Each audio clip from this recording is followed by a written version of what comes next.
Hey, what's up, everybody? It's me, Pastor Wesley, and I just want to share a little bit regarding the question, who is Jesus? So when I worked as a campus missionary at USC, we would ask that question of people all the time. And usually when we would ask it, we'd also share a spiel from the book of Matthew chapter 16. And I'm actually going to share that with you right now. So pretend that you're a college student and you know nothing about Jesus, and I'll share this scripture with you, and then I'll go on to share a little bit about my own encounter experience with Jesus. But in Matthew chapter 16, it's Jesus, and Jesus has been walking with his disciples for a while, and he asks them this question. He says, so who do the people say that I am? And so the disciples say, well, some say that you're John the Baptist. Some say that you're one of the prophets. That's pretty much it. So Jesus listens to their answers, and then he asks them a follow-up question. He says, okay, that's cool, but who do you say that I am? And so that is when Peter says this. He blurts out, he says, Jesus, you are the Christ, the Son of the living God. This is why I love this scripture so much, because I can personally relate to this passage in my own life.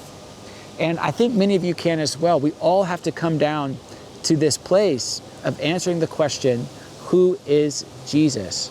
Some say Jesus was a tremendous teacher. Some say he was a prophet. Others say he was a great moral leader. But we all have to come down to answer this question in light of what Jesus says about himself. Jesus makes claims that he's the Christ, he's the Son of the living God. He actually validates what Peter says. When Peter said, Jesus, you're the Christ, you're the Son of the living God. Jesus said this, he said, blessed are you, Simon Bar-Jonah, because flesh and blood didn't reveal this to you, but my Father who is in heaven.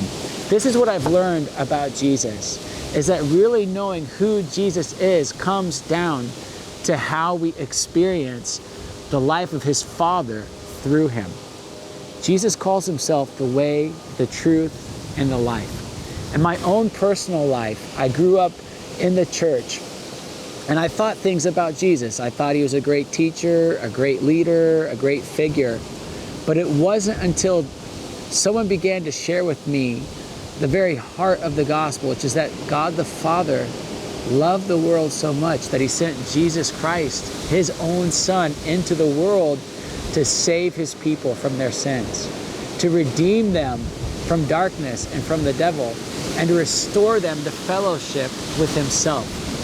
It wasn't until I began answering that question of who is Jesus for me, in light of the Father's gift of the Son to me, that I actually began to experience and to know Jesus for who he really was.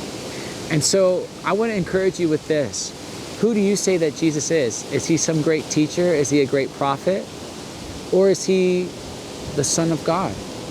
I want you to know that if you go to Jesus as the Son of God, believing in him and trusting in him, then you'll encounter him and experience him as the Son of God.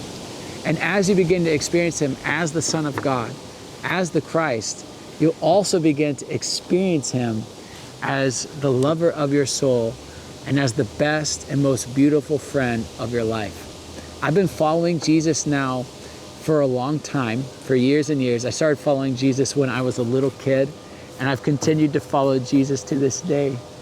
And I can tell you that Jesus is my friend. He is my Lord and my King, but even more, he's my ever-present help in difficult times. He's my teacher, he's my companion, he's my guide.